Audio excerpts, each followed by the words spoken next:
ဒီနေ့တော့သေးလေးဖြစ်ပါရင်ကဲအော်ဆိုလာဆိုင်ကိုရတဲ့တီတူပေါင်းခွာလိုက်မော်ချုံကလိုင်းစုကလိုက်လာဆိုင်ဒေါက်ပိုင်လာဆိုင်ကိုရနေကဲငယ်ချင်းတွေအားလုံးပဲမင်္ဂလာပါဗျာမင်္ဂလာစီတော်နေ့ကောင်းနေ့တင်လေးဖြစ်ကြပါစေကြဗျာကဲဒီနေ့ကတော့ထုံးစံအတိုင်းပါဗျာကျွန်တော်ရဲ့ထမင်းတလိမ်ပန်းဒါကတော့ဘူးဒီပြုတ်ဗျဒါဘူးဒီပြုတ်ရှဲ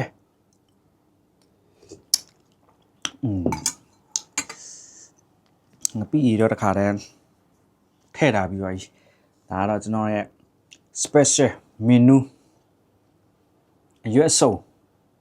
တလိမ်ပန်းပါဗျာနော် okay ကဲတငယ်ချင်းတွေစားကြအောင်ဗျာငပိရတော့ကောက်ဝိုင်းမရှိတော့ခေါက်လည်းမဆန့်တော့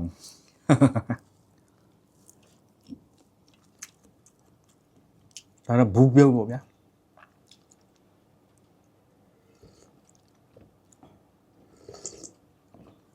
အိုး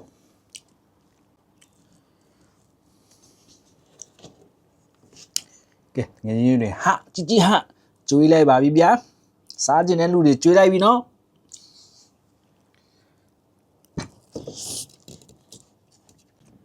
ဆက်လိုက်ရ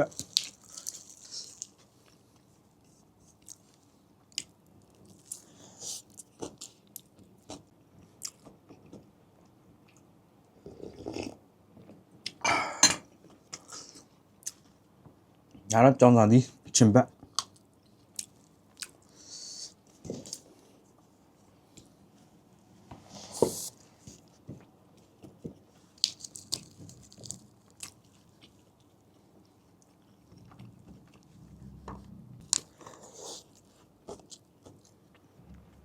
ဒီနေ့ကျွန်တော်မင်းကတော့ရိုးရိုးရှင်းလေးပဲဘူးပြုတ်တိုးစရာဆုံးငပိရဘဲဥကျော်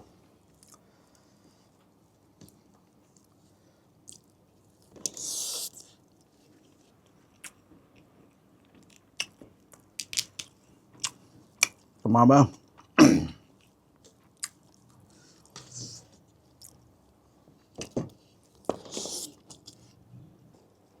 นี่ควายเยอะ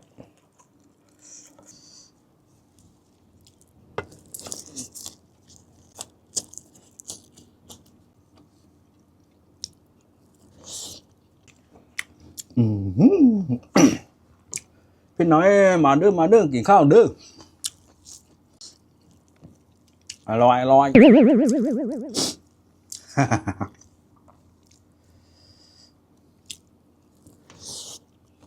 ဒီနေ့တော့သေးလေးဖြစ်ပါရင်ခွာသည်ဇွန်ညို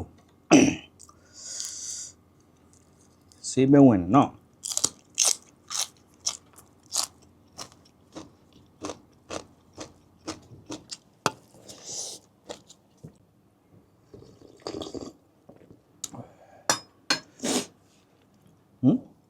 ဟောရေးတယ်ဘက်ထရီပါလက်ကုပ်ဒုက္ခ